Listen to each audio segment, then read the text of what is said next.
Hey, I'm Mel. Hey, I'm Mol. Welcome to the Podyssey. With the GlioBabes. 2 girls. 2 brain tumours. What could possibly go wrong? Well, we're international, so let's find out. In today's episode, I cannot believe that we're actually doing this. We are interviewing Linda Radosinska from Australia. Thank you so much for joining us on the podcast, Linda. Thank you for having me. Thank you so much for being here. Can you please introduce yourself and tell us a bit more about what kind of led you to the GlioBabes? Sure. So I was diagnosed with a benign brain tumor last March, and then I had a 13-hour surgery to have it removed in April. And then as part of my recovery, I kind of threw myself into art therapy that was sort of self-directed. And then throughout that phase, I sort of became more familiar with the brain cancer space and decided to create something that could be helpful. And as part of promoting that project, I then went onto Instagram and sort of started connecting with people who had had similar experiences. And then the algorithm pushed through your podcast and I found you and I was like, oh my God, this is amazing. And then I just have been following you ever since, really. We've seen you describe, or we've seen your story feels, I don't like using the word story, your life with a brain tumour described as having a golf ball sized tumour. Could you give us a bit of background, kind of like the lead up of what you're happy to share Sure. like how you got to that point? Absolutely. So I think the doctor said from memory, and I may have remembered this incorrectly, but I think they said that it must have been growing for about 20 years because of how big it was. So my symptoms beforehand, like I had lost hearing in my ear, but I was playing in a band at the time, and so I just assumed that I had not been careful with my hearing protection. I'd always worn earplugs, but it's not outside of the realm of possibility for a musician to lose their hearing. So I kind of had that thing going on and I just sort of made peace with it. And then slowly over about like the last 10 years, I started getting migraines and they were quite severe. Like I'd have an episode of like it would just totally wipe me out. I wouldn't be able to get off the floor kind of thing. And then there'd be hours of vomiting and like I was just really not okay. And I did go and see doctors about all of these things and they sort of looked at the symptoms in isolation. I never talked about the hearing, but incidentally, that's not even what led to me getting an MRI in the end. So I don't think that would have made a difference. But they were sort of just like, oh, it's just stress, like it'll go away, don't worry about it. And like my migraines were quite bad, like because at the time, because I wasn't getting any sort of information from doctors, I was just researching things myself online. So I was like, okay, this sounds like an ocular migraine. And then at some point I thought I had seasonal migraines, because it was only happening during the summer when I was very hot. And I also felt woozy a lot of the time when I sort of stood up too fast and that kind of thing. And then in the end, after all of that, I thought I had POTS, which is called postural orthostatic tachycardia syndrome, which has to do with your body's inability to sort of manage its blood pressure. And so you get lightheaded when you stand and it's a chronic illness. Like you can't, as far as I know, there's no like cure for it. I think the only way to treat it is with like lots of electrolytes and elevating your legs and like just sort of workarounds like that. And so my last year of having the tumor was me just like trying to manage those symptoms as if I had POTS, because I thought, well, it can't be anything else. I've sort of exhausted all the other options. I don't know what else it could be. And then like maybe 4 weeks before I ended up getting the MRI, I had terrible pain in my cheeks, like the bones of your face. Like it prevented me from sleeping at all. So like it got to the point where I just couldn't sort of just tough it out anymore. I was like, I actually need to get some help with this because the lack of sleep is affecting everything else in my life and I can't live like this, like POTS. When I thought it was POTS, I was like, okay, this I can manage. Like if this is my lot in life, that's fine. I'll just manage it and I'll be fine. But as soon as I started getting the pain in my jaws and my whole head and like everything just hurt, for like 2 weeks. And so I went to the GP and she was like, oh, like that's probably just TMJ. I don't know what that stands for, but it's like tension in your jaws, and it is a stress related thing. But I had told her all of the other things about the migraines, and she was like, that doesn't sound very good. Let me just book you in for an MRI. I don't think they'll find anything, but let's just be really cautious, and at least we'll have a baseline scan if there's nothing in there. Like, well, at least we'll have that as sort of as a record. And so I was like, sure, no problem. So I went in like 4 weeks later for an MRI thinking they wouldn't find anything, because I was like, I was so healthy. Like, we ran every test under the sun, like when she was like trying to figure out what else it could be. And I was like in the green on everything. So like I was so fine. And like the day I went to get my MRI, I'd just been to the gym, like I was still pushing myself with my training, and like I was otherwise okay. So I wasn't expecting them to find anything. I just thought, this is, I just have to do this, and that's fine. It'll just be a clear scan like all the other things we've done. And then then the radiologist, they sort of started getting a bit antsy, and then I sort of started feeling like something might be off. Like they came back in and like they gave me this dye, sort of contrast dye, and then it just got worse. It was just like, that's when the nightmare kind of started. It just went downhill from there. How are you doing now, Linda? You said yourself it's very early days. How are you doing now? I'm actually fine. So my healing journey hasn't been linear. Like, it has been up and down. And in the first exhibition, I talked a lot about the depression and the mental health side of things, which is where I really struggled. So I was okay physically past sort of 4-week mark post-op, but then I started just spiraling and feeling really terrible about things. And I thought that once I'd done the exhibition and released the project, and I thought I was okay, but I actually had a second wind of that, which was much worse, which I wasn't expecting. So I'm on the up now. Like, I think I've found,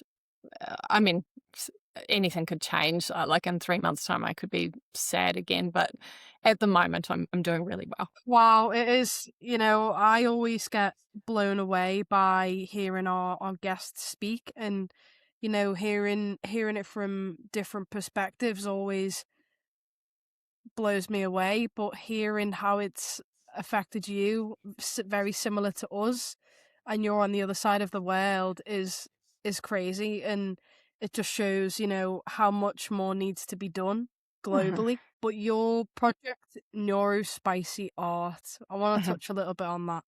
So that kind of started for you out of an intense personal experience after brain surgery. But what shifted in your thinking that turned that into a creative mission rather than a recovery phase? I think it was becoming more educated about the space itself. So the very genesis of this project was right deep in the heart of the first exhibition, which was just about me and just about processing all of those feelings. And there's a piece in the exhibition, I don't know if you saw it, it's the RMH heart, the Royal Melbourne Hospital logo that's been turned into a heart. And that when I saw that piece, I was like, it's such a cool piece. I love it. And I feel like I could, because I don't typically sell my work at my exhibitions. I find it helps me to just maintain my sort of artistic integrity a little bit in my vision, and then I just focus on producing really good work.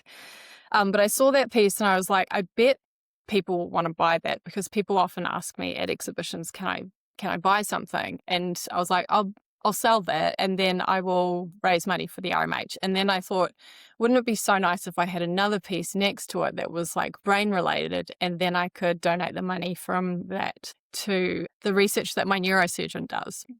And so I was like, okay, that's cool, I'll do that. And then I started sort of creating the works, and I got to the point where I had like 200 pieces in this folder on my iPad, and I was like, I just realized I needed to pull back a little bit, because I'd either gotten way ahead of myself or something else was kind of going on. I was like, this is now no longer my original intention. So what's going on here? So, and then I just sort of, when I was reflecting on it, I asked myself, well, if I was actually going to be donating, like, why am I doing this? Who am I doing it for? Like, who are these people? Like, and so then I went to find this organization that manages the research.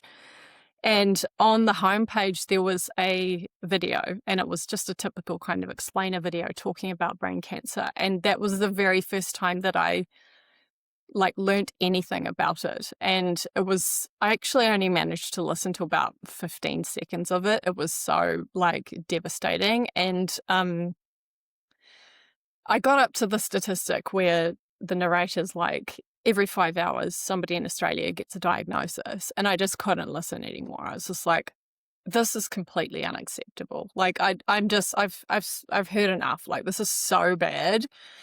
And then I was like, okay, well, that sort of reframed my focus. And it was now no longer about doing something nice for my neurosurgeon on a very small sort of personal scale. I was just like, okay, well, if I'm going to do this, like, let's do it properly. And like the scale's there, like I've got all of these pieces and I didn't know what to do with them anyway, like otherwise. So that was really where the kind of trajectory of the project sort of shifted and turned into what it is today. I have to ask, 109-piece art collection, why that number? Is there something about that number?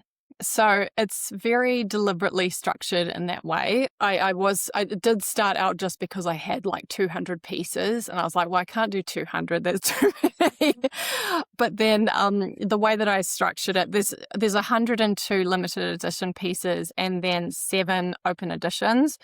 And so the reason for that was that I wanted to create something that had the capacity to generate a lot of income. So if you look at the pricing structure, the number of prints available in each edition, like that's all been very deliberate. And I stopped it. I was like, okay, 100's like sounds good. And then I sort of did the maths on how much money that would make if it sold out. And I was like, I'm happy with that. That sounds good. And then I made 7 open editions that would be available to continue to generate income in the event that the whole project sold out, so there would still be something for people to buy if they wanted to be a part of it. So after I sort of created all of the pieces and was all artistic and got all of that out of my system, I then sort of shifted to a very business-minded focus of like, let's actually look at the logistics of this, because I had to make those decisions anyway. And then like out of that came all sorts of other decisions, like who do I choose as my printer? How do I think about logistics? Because I can't manage this while I'm working full-time.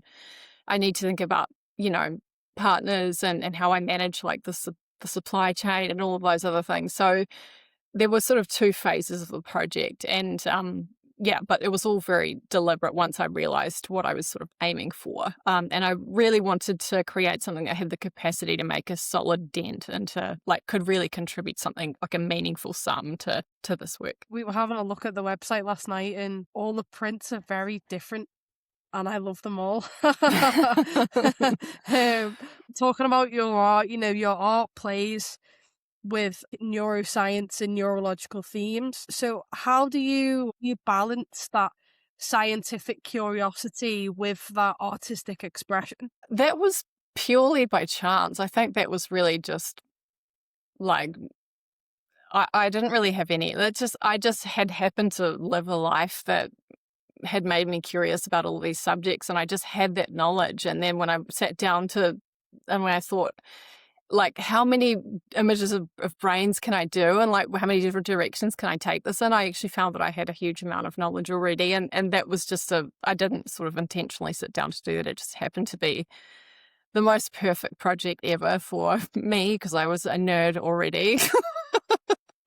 And that was how it happened. What we collectively, I'm talking on behalf of both of us, what we both pick up from you and kind of like what you share through your social media, and we just talk about your YouTube vlogs as well, and through the website and the art, is kind of like this theme of joy and celebration rather than kind of like the doom and gloom of the statistics. And we find this conversation comes up a lot, and people have very different viewpoints of kind of like their own experiences and the whole kind of conversation around brain cancer, because it is a really tricky, uncomfortable one. So focusing on that joy and celebration, how do you think that shapes the way people connect with this cause in particular? I'm not sure, and I don't know if I found the right balance yet either. So I'm brand new to this space, really. Like my work I've never been involved in this world ever. And one of the challenges I had immediately, like at my exhibition, was that I didn't necessarily know how to speak about it. And when I have my opening nights at exhibitions, I always talk about the work. And I did try the doom and gloom angle, and I just lost people straight away. Like they just checked out immediately. And it was just so, oh my God, I don't want to hear about this. This is so intense and scary and sad. And I knew that I had two choices from the beginning, and it's hard. Like I enjoy sort of focusing on the joyful aspect of it, but I also cannot ignore the like devastation of it, and it sometimes can feel not dismissive, but like I'm being too lighthearted about the situation when there are people just going through unspeakable grief. And so I don't know if I found the right balance yet. I think where I landed in the end was that I'm not a spokesperson for this group of people. I'm not here to represent them. So all I can be is me. And so all I can do is speak about my own experiences. And that's the only thing I have any right to speak about. And so that kind of took the pressure off a little bit. As long as I'm being respectful and kind, and my intentions are sort of visible and obvious, I don't have to sort of be perfect. I just have to be me, because that's the most honest and respectful thing to be for both groups involved. So the art project, Linda, we said before, it's very sciencey, it's very neurological based, and because of this, you've used a lot of playful puns and titles to title each art project. But which one secretly is your favorite and why? My favorite one is the Memento Mori piece, which I think it's 92. It's just such a joyful piece, but I truly do love them all. And getting it from 200 pieces down to 109 was actually really challenging. But yeah, if I had to choose a favorite, it would be that, because it's just so happy, and it shouldn't be, because it means to remember that you're going to die. Memento Mori, and Dura Lex Sed Lex is, I think it's Latin for the law is harsh, but the law is fair. And it's a really intense and confronting piece if you look at just the title, but visually it's so joyful and fun. It's just and I think that's probably a good sort of representation of me as well, and particularly that first exhibition, that it just really dives into the worst of everything and then the best of everything. But I do like to sit in the extremes, so it probably makes a bit of sense for me to like that one the best. So I love that you mentioned making a sizable dent into this, really, if you're going to do it, you're going to do it. And so if in 10 years time someone says, NeuroSpicy Art helped find a cure, what do you imagine that headline would look like? Probably just exactly how you've worded it. And I realize that this is a super ambitious project, but I sort of think if you're not going to start out being ambitious, you'll never get there. There's a chance I won't make a sizable dent, but if I don't try or have that baked into the intention to begin with, I absolutely won't get there. And I think that really ambitious stuff historically always sounds delusional until it's done. And so I just kind of am quietly sitting in that space, hoping for the best and just doing what I can to kind of help get there. It's a bit like the GlioBabes podcast, isn't it? And look at us now. A year on, international. A year on, and we're global, not international. Yeah. So awesome. So, you mentioned before, Linda, how you watched a video and you turned it off after about 10-15 seconds. And I've always said that before I was diagnosed, I was very naive to the whole brain tumour, brain cancer world. I didn't really know what any of it was because I kind of naively didn't need to. But how do you now you've put that into your work and you've been able to flip it into a positive almost, how do you hope that your work and the work that you're doing with NeuroSpicy Art can help change people's perception of brain cancer, art, or even recovery from something like this itself? I don't really have any kind of ambitions in that space, like to change people's thinking. I think, I mean, I know it's important, but I don't know if I'm necessarily the best person to do it. I think to some extent it is impossible to even have the slightest idea about how terrible this is without having to go through something similar or exactly that. I was exactly the same as you. I had no knowledge of brain cancer. I never thought I would get a brain tumor. It was just I mean, I knew it existed, but I didn't know. But there is absolutely nothing that can prepare you for sitting on a wobbly chair in a drafty hospital gown and receiving that diagnosis, that information. And I just remember sitting there and just like wishing that I could be anybody else and not be hearing this and this not being my story.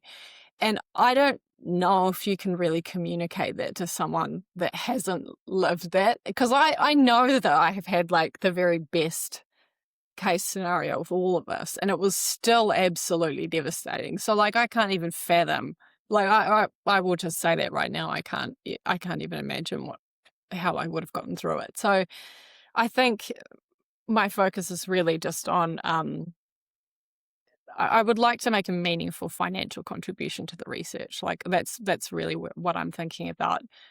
I will probably, like, if there's some sort of change in awareness, I think that will happen naturally and organically as a result of sort of the media picking up on things. And I don't know that I really have any control over that. So I try not to think about that too much, because there's also the danger that you focus just on awareness and you never actually move the needle on the thing that you're trying to solve. So I don't want to be, I'm not here to run a PR exercise kind of thing. I think there are other people who are better placed to do that, and they are brain cancer patients, not me. So your 2026 partners, so, you know, people are coming to you, they're continuing to buy these pieces. And obviously we know cancer research, we hear cancer research, brain tumor research, all this stuff, but a consistent conversations like, yeah, but what does that actually mean and where is that actually going? And, you know, we hear it a lot in the UK, so we can imagine potentially that it's the same across the world. Of course, people want to know where their money is going and what exactly it is doing. That's really important. So, of course, we did a bit of a deep dive. Didn't really have to go that deep. You know, we found it. But your 2026 partners are the Mark Hughes Foundation and the Cure Brain Cancer Foundation. Can you tell us about them, please? Well, all I can say really is that they're two of the largest and most established brain cancer charities within Australia. They've been wonderful to deal with, and I trust them completely, and that's why I partnered with them. But in terms of like the nuts and bolts, I don't sort of dig too deep into, like, I couldn't tell you how many projects they run or how many researchers they have on their books or anything like that. When we talk about art and traumatic situations and things like that, you know, there are benefits of taking these traumatic situations and turning them into art in the means of like communication and processing. How do you think that helps you, I guess, as an artist, but also as a patient on the other side of it? I think I don't know how I could have survived without it. I really did start out just a necessity to just get this thing out of my body and out of my mind. And particularly in those first 4 weeks of post-op, I just had all of these like visions kind of ingrained in my mind. Like the first thing I saw when I woke up in ICU, and like these images kind of haunted me. Like they'd just kind of pop up and be like flashbacks. And I think I naturally kind of just gravitated towards sort of sketching them out and bringing them into the 3D and out of my mind, because I just didn't really know what else to do with them. And I don't know how I could have possibly gotten through it without that. Like, I'm not the sort of person that enjoys talk therapy or any of those kinds of things. So a lot of those traditional methods of managing mental health, or like the sort of more severe ends of those situations, don't work for me, and that actually makes me worse. So, and I couldn't exercise, which is like my go-to thing. I wasn't allowed to train, especially in those first 4 weeks. Like I wasn't on bed rest, but my neurosurgeon only gave me one piece of post-op advice, and it was like, you need to take it easy, Linda. Like, if I find out that if you come back here in 4 weeks and I find out you've been running, you're going to be in so much trouble. So I just knew, and I knew I wouldn't be able to, the risk was too high too. Like, I was like, I actually don't want to damage my body. And it was the first time in many years that I've been kind of forced into slowing down. I am someone who typically kind of overworks, and especially to cope with stuff. So it's hard when you are someone who copes with stressful situations by throwing yourself into your work or exercise or whatever, and then suddenly those things aren't available to you. And then you're like, oh my God, what am I going to do? Oh, I just can't manage, and you're sort of drowning a little bit. So it didn't, I didn't know that art therapy was the answer, like, straight away. It was just a sort of gentle nudge to just go and reach for the iPad and start drawing, or like a notebook and just start. It just sort of I couldn't really stop myself. It just happened. And then over time I noticed that I was feeling better, and it was like, it sort of gave me a sense of purpose again. Like, I had suddenly, I was like, it gave me something to be excited about, which I didn't have. So, and I think it's really important for everybody, not just people who have had near-death experiences, but especially if you've really had the rug ripped out from under you, to find that equilibrium again and sort of trust the world and trust that everything's going to be okay and you will wake up tomorrow and that kind of thing. I think you do need to have like something on the horizon to look forward to and work towards, and that's what the art gave me, because I suddenly had these 2 exhibitions I had to work towards, and I had meaning and purpose again, and I didn't have that in that 4-week period, and I was kind of just floundering, and I didn't, my whole sort of experience of life had changed, and I didn't know what it was going to look like next, and I didn't know what to reach for, and it was just a really like uncomfortable position to be in. And then I just sort of had the sort of the essentials: just express yourself, take care of yourself, try and do something nice for other people, and then that sort of just became the kind of building blocks for my new life. I love that. And I think we hear that, discussion around expression in so many ways, and different guests say different things, and then we think about it and we're like, well, yeah, that's what the podcast is, and that's not necessarily, we talk about us, but usually past things that might be helpful or are absolutely hilarious and embarrassing, and like the things that will probably make someone laugh when they're crying. That's sort of the goal of it, and it's that expression can look different for everyone. So, there may be someone listening anywhere in the world that's kind of in that floaty haze moment, although that makes it sound positive when it most certainly doesn't feel that way for the majority, I imagine. To kind of, try something new, because you've no idea, what it is that's going to interest you, or really, like you say, this kind of like new life, this new normal, this after. There's opportunity there, isn't there? And it's difficult to see. So thank you for sharing with us so vulnerably as well. And hopefully someone hearing may be encouraged to do just that. I don't think either of us should be allowed to produce any art from what I've seen. Oh God, no. We can give it a go, I suppose. Where can people find your art? Can you tell people where and how they can purchase it? Sure. So the NeuroSpicy Art collection is available at neurospicyart.com. And if you would like to see the work from the very first exhibition, which kind of tells my story and what sort of led up to creating that, you can find that at theartofcauseandeffect.com. Like I don't have any control over who buys the prints or how many we actually sell, but I have control over how big I can sort of make the container so that it can it sustain this? And so when thinking about that volume as well, that was another thing that was feeding into my decisions around how I chose the suppliers I chose to work with, because they needed to be able to withstand that level of demand if we ever got there, and for it to not fall over, or like the website to crash, or like some stupid thing like that to go wrong, and then it all turns to shit. So I had to sort of bake that in, and that's why it's so important to sort of be very, very ambitious at the beginning because you can't do it at the end. Like if I only made one brain print and then it sells out and I make like $2,000 or something, and then it's harder to sort of add on stuff afterwards. It's better if you can just think about it at the beginning and structure everything in the business from day one. Like, can I just say each of the limited edition pieces comes in 4 different sizes, and there's 600 prints available in each edition. So it's a good, so like to me it's perfectly balanced, the collection. There's something for everyone in it.